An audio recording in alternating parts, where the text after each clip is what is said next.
comrades. My name is Marxist-Leninist Propaganda, and it's great to finally be here on Red Scare TV. It's great.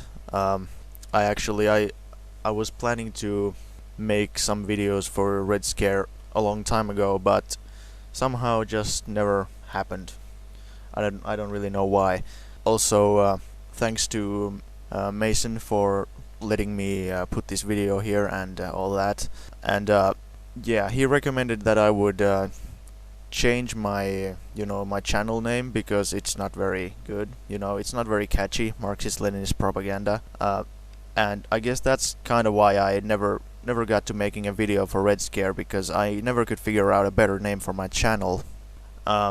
So yeah, if you have any ideas what I should rename my channel to, then let me know. But anyway, let's get to the actual point of this video, and I'll try to keep this as short as possible. My videos tend to go on for a long time for some reason. But anyway, so today my topic will be socialism in one country. Socialism in one country is a theory that is widely misunderstood, and critics of the theory claim that it violates Marxist internationalism and Leninism. These critics falsely believe the theory to mean that the communist revolution should only take place in one single country and not spread.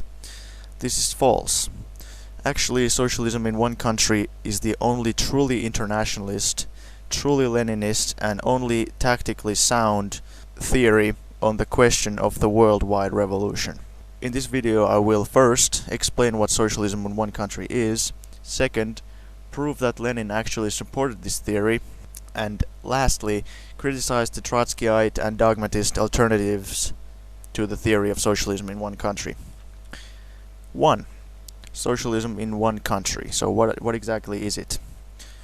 Socialism in one country, in short, is simply the idea that it's possible to build socialism in one country, and that it's correct to do so. It doesn't mean rejecting internationalism.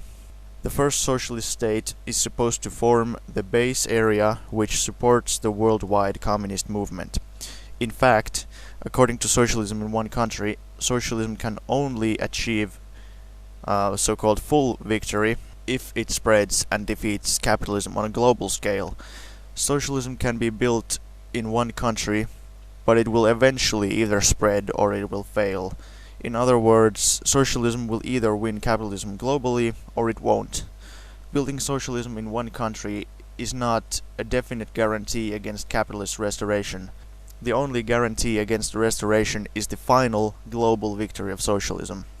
Either we regard our country as the base of the proletarian revolution, either we have, as Lenin said, all that is needed to build a complete socialist society, in which case we can and must build such a society, in expectation of complete victory over the capitalist elements in our national economy. Without the support of the revolutionary movement in other countries, our country would not be able to hold out against world imperialism. The victory of socialism in one country alone cannot be final, because it has no guarantee against intervention until the revolution is victorious in at least a number of countries. The victory of socialism in one country is not an end in itself, but a means of developing and supporting the revolution in other countries. Lenin teaches us that we have all that is necessary for the building of a complete socialist society. Hence, we can and must, by our own efforts, overcome our bourgeoisie and build the socialist society. Can the victorious socialism of one country, which is encircled by many strong capitalist countries, regard itself as being fully guaranteed against the danger of military intervention, and hence against attempts to restore capitalism in our country? Leninism teaches that the final victory of socialism, in the sense of full guarantee against restoration of the bourgeois relations, is possible only on an international scale. 2. Lenin supported socialism in one country. Despite what ignorant critics of socialism in one country claim, Lenin actually argued that socialism was possible in one country and that it was the irrefutable truth. When we are told that the victory of socialism is possible only on a world scale, we regard this merely as an attempt, a particularly hopeless attempt, on the part of the bourgeoisie and its voluntary and involuntary supporters to distort the irrefutable truth. Lenin argued, exactly like Stalin, that the first socialist state would become the base of the international communist movement. He even specifically says that the first proletarian state should organize socialist production. Uneven economic and political development is an absolute law of capitalism. Hence, the victory of socialism is possible first in several or even in one capitalist country alone. After expropriating the capitalists and organizing their own socialist production, the victorious proletariat of that country will arise against the rest of the world, the capitalist world.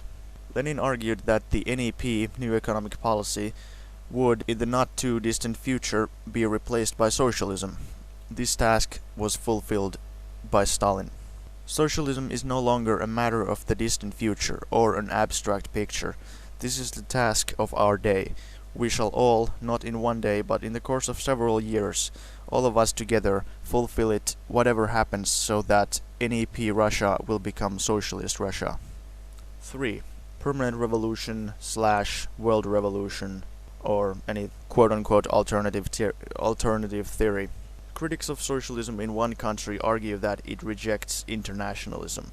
They claim that the truly Marxist policy would be a simultaneous global revolution. Trotskyists also argue this in support of Trotsky's theory of permanent revolution. The truth is that socialism in one country doesn't reject internationalism. Instead, it strives to build a base area from where it can effectively support revolutions all over the world. Can anybody seriously claim the Soviet Union didn't try to help other revolutions as much as possible? What do you think the Korean War was about then? There is no viable alternative to socialism in one country. A global simultaneous revolution will never happen. True, originally the Bolsheviks did think that the revolution was probably going to spread all over Europe. However, nobody ever thought it would be simultaneous.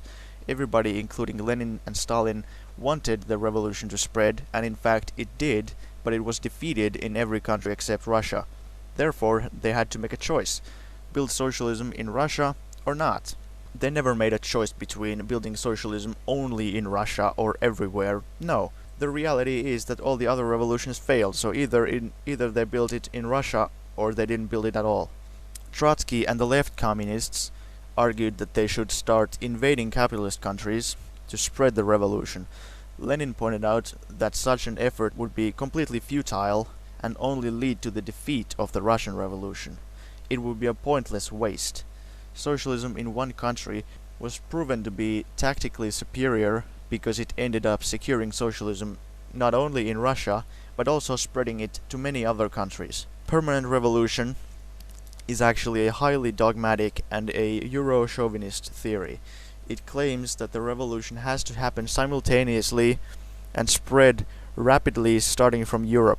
According to a permanent revolution, socialism is only possible in several advanced countries, that is, Europe and North America, not in a single country, let alone a backward or poor third world country.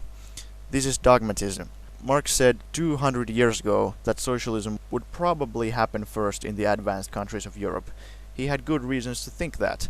However, he also said it could even begin in Russia or in some less developed poor country. It's complete dogmatism to claim that it can only happen in Europe. It's also racist Euro-chauvinism. Socialism in one country is the only truly internationalist theory because according to it, any country can build socialism and will be able to one day achieve it, even if it's the only country where the revolution succeeds, and even if it's a poor country. The third world workers who don't need to wait for the white European Trotskyite revolution to spread over to them and emancipate them. No, according to the theory of socialism in one country, they are perfectly capable of doing it themselves and have every right to do so. Socialism in one country is the only consistently Marxist, Leninist and internationalist view, and the only view that is tactically sound and proven to be correct by history.